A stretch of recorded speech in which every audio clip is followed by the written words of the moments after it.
Hi everybody, it's Tom from Vehicle Visionary. Today we're at Yoakum Toyota, and this is the 2023 Toyota Crown. It replaces the Toyota Avalon. It comes standard with all-wheel drive, and we're going to try to answer the question for you in today's video. What do you get for a sticker price of $42,071? I'm going to try and cover as much as I can without making this video too ridiculously long. There are three trim levels available: the XLE, the Limited, and the Platinum. I do have a video on a Platinum from the Chicago Auto Show, so not quite as detailed as what we're going to cover in today's video, but I will try to remember to link that down in the comment section of this video. So, for those of you who are always saying, hey Tom, we want to see the lower trim levels, well, as far as the Crown goes, it doesn't get any lower than this. No matter what trim level of the Crown that you choose to buy, it's going to come standard with all-wheel drive. What is going to help to ultimately put power to the ground? The tire size comes in at 225 on the width. We're going to have the 55 series sidewall, and sidewall can make the difference between a smooth and a rough ride, but there's a lot of variations to that. We'll just see what it's like, because I haven't driven it yet, so I don't know for sure how that's going to work. We'll find out shortly. Wrapped around 19-inch wheels.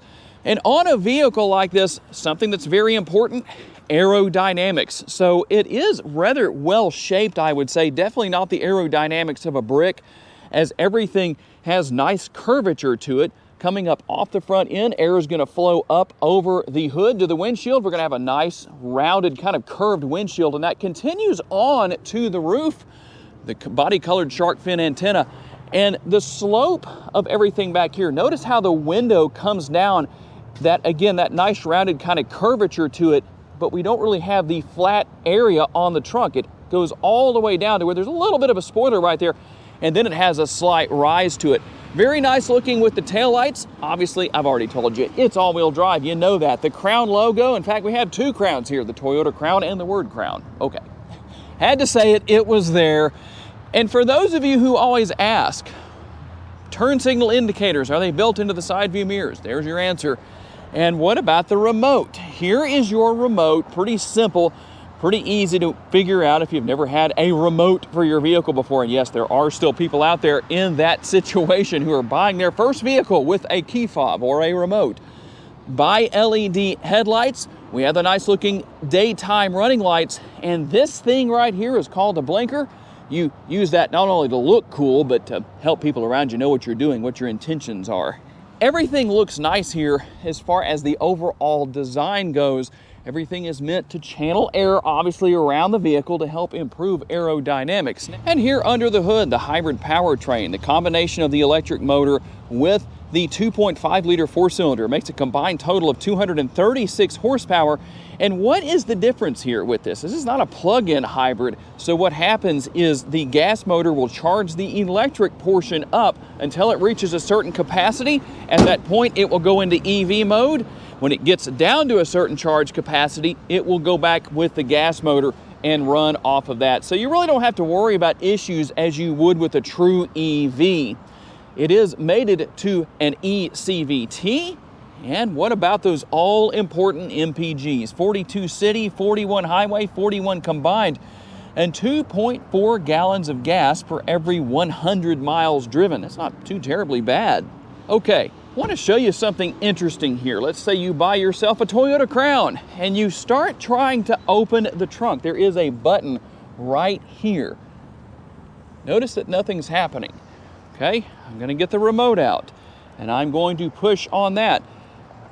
Nothing's happening. It won't open. Why is that? Well, let me show you. There's a little hidden trick here to help out with that. Why it's here, I don't know, but this is what Toyota did. So there is a button right here. I'm going to push that button. So now we're going to go back to the trunk area. We're going to push this button again. Look at that. It opened up. So if you run into that problem with your Crown, now you know how to deal with it. What kind of cargo capacity do you have? 15.2 cubic feet. Going to have the cargo net here. Going to have the Crown logo down there on the floor or on the cover for the spare tire. Yes, that's right. With a hybrid model, you get a spare tire. Yay for Toyota. That's always a good thing. And then to maximize cargo capacity, we're going to pull on one or both of these releases. We'll just do one for the purpose of the video, but this is how you easily maximize your cargo capacity. Nothing new or unusual, but just so you can see what's here, well, now you know. So what exactly will your rear seat passengers find? Well, let's see here. Is that soft touch? Yes, it is. Let's do the armrest test. It does seem to be rather comfortable. A decent sized door bin here, good sip space for a large bottle, whatever the case is, that can go right there. Now you do have the cloth interior in this particular case. We will have the fold down armrest. Let's pull that down. And I like the fact that the cup holders are concealed away. Let's say that correctly, cup holders, not cup holders. You might have caught that. You might not have if I hadn't said anything, but there are your cup holders right there. They can be concealed away. Dual air conditioning vents and the dual USB ports. I'm still waiting to see car makers put in 3 USB ports because you have room for 3 people to sit back here. As you can see, there's 1, 2, 3 spots for seat belts, obviously 3 spots for passengers as well.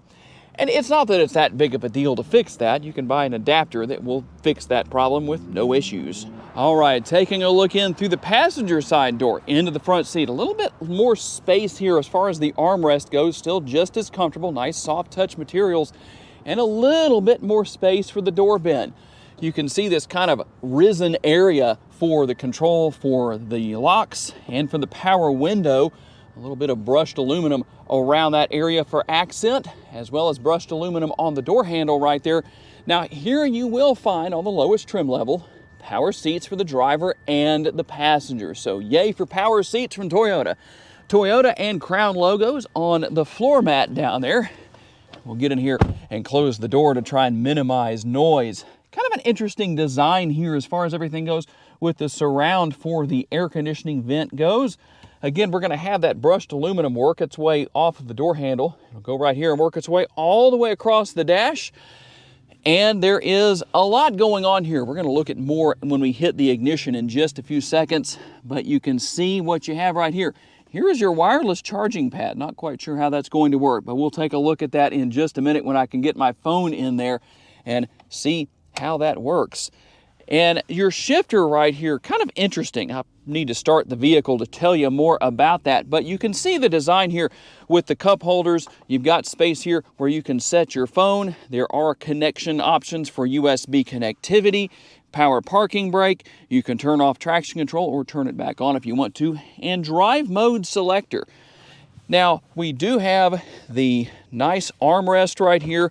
As far as that goes, it's also the lid for the center console. It has the removable tray right there and a good bit of space in there. You can see some of the goodies that come with the vehicle. But something I like here, notice how that opens like that?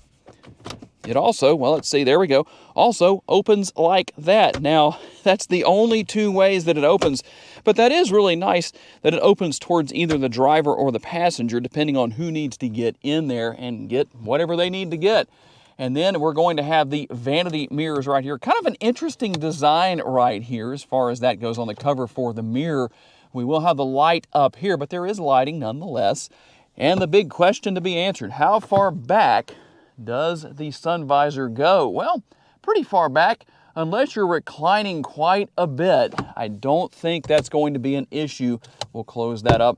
The oh crap handles are here in case the driver decides to exercise that 236 horsepower and make people start reaching for the grab handles, those oh crap handles in the seats as far as the passengers go. And I probably don't have to tell you that there's a little bit more here on the driver's side door than on the passenger side as far as some of the functionality controls you have right there. And then as we move into the interior, we're going to see a few things here, such as we can open the trunk right here. We can open the gas door right there, which, by the way, you don't have capless fuel fill for those who don't like capless fuel fill. And then right here is the lever you can drop to adjust the tilt and telescopically adjustable steering wheel. We'll reach over here and push the power button to start everything up, show you what comes up on the instrument cluster as we do that. Both are 12.3 inches in size. So whether it's the instrument cluster or the infotainment screen, that is what we have here. Everything looks really nice where all of that is concerned. In fact, earlier I teased you a little bit with the mode selector. So what happens when you change driving modes? Well, here's what happens.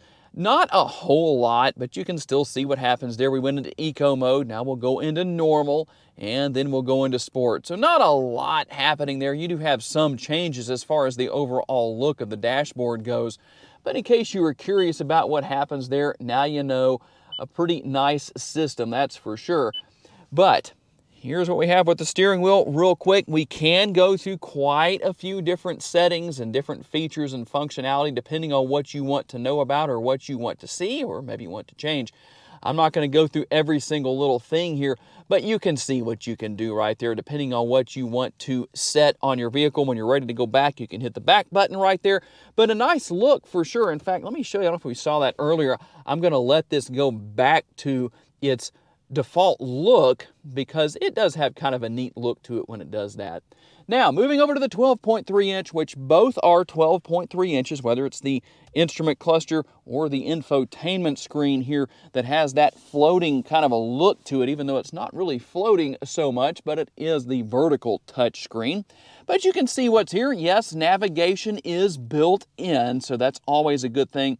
You do have your knob here for managing the volume and turning the radio on and off. People really like that, I've noticed in my years of reviewing cars.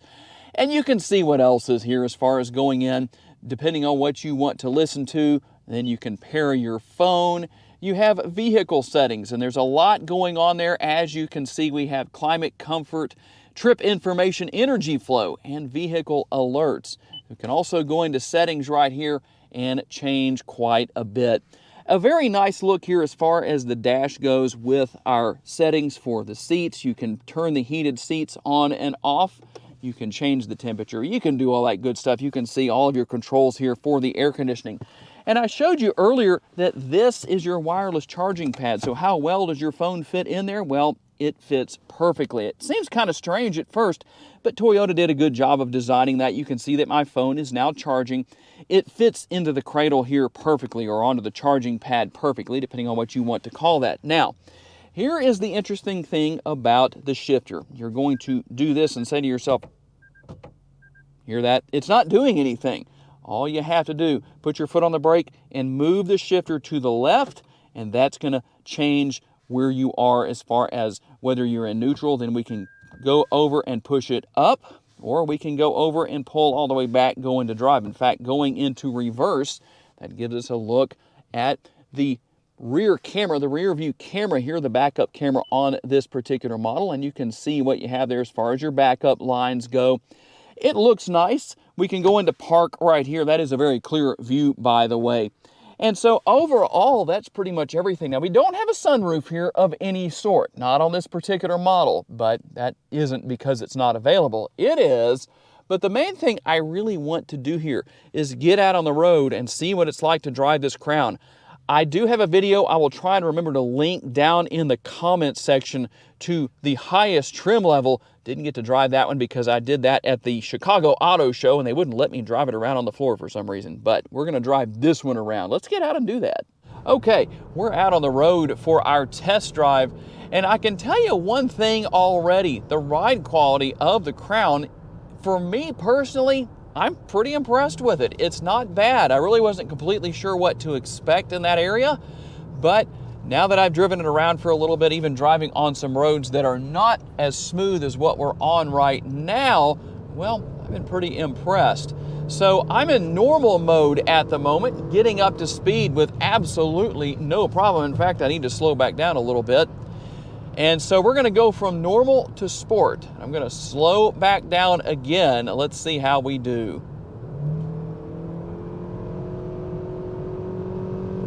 Yeah, that's actually not bad. For those who might say, is 236 horsepower going to be enough?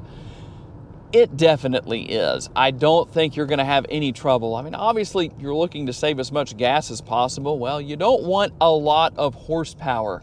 So overall, I must say, I'm pretty impressed so far. Let's get on down the road here. We'll get a little bit more of an acceleration test in sport mode, getting up to the speed limit here. And obviously, we're moving around a slower moving vehicle, so they're not quite driving the speed limit. Yes, the speed limit is 50 miles per hour in here, so I'm not going much above that.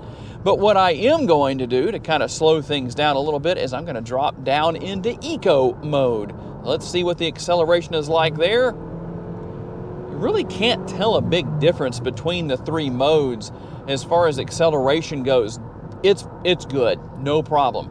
Ride quality is also good. I really wasn't sure what to expect where that's concerned, but it is a very comfortable ride quality.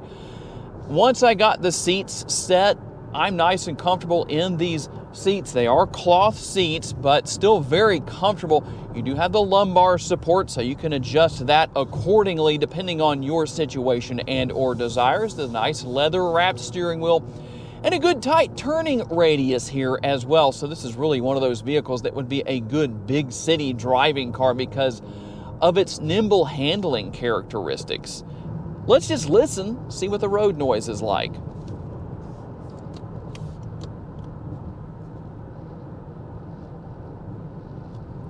Road noise isn't bad. I do hear a little bit of wind coming in, almost seems like through the window right there, but here's the thing about that. In all honesty, this is not your typical everyday driving situation because I have the fan for the air conditioning on low, the radio's not on, there's nobody to talk to, I'm not on my phone or anything like that. So you would have a lot of other options to really kind of drown things out. The road noise isn't bad, not in my personal opinion. Now, we're not on the roughest road or anything like that, but based on my personal experience, I also think that the road noise is good. It's quiet in here, seems to be well insulated. But again, when you're riding around with other people in the vehicle or talking on your phone or listening to the radio or have the fan speed turned up on the air conditioner, it's gonna make it even better. So overall, I have to say, for my first ride in the Crown, I'm fairly impressed. And oh, look at that. Somebody wanted to get on video and almost have a wreck.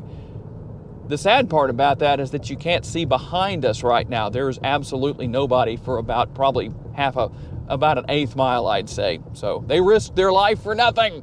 So in a quick tour, that is what you get with the 2023 Toyota Crown XLE for a sticker price of $42,071. Tell me what you think. We're going to try and show all three trim levels and drive all three trim levels as they become available here at Yoakum Toyota. If you want to know more about this particular model, check out the description of the video. There's a link to this model that is for sale currently here at Yoakum Toyota. So if you come in, make sure to tell everybody you talk to that Tom from Vehicle Visionary sent you their way. Got to say a special thanks to my friends here at the dealership for loaning me this Crown for the day. And a special thanks to all of you for being kind enough to give me the opportunity to give you a vision for your next vehicle. If you enjoyed this video and want to learn about other vehicles you may wish to consider purchasing, check out the video that's on the screen right now, and I'll see you there.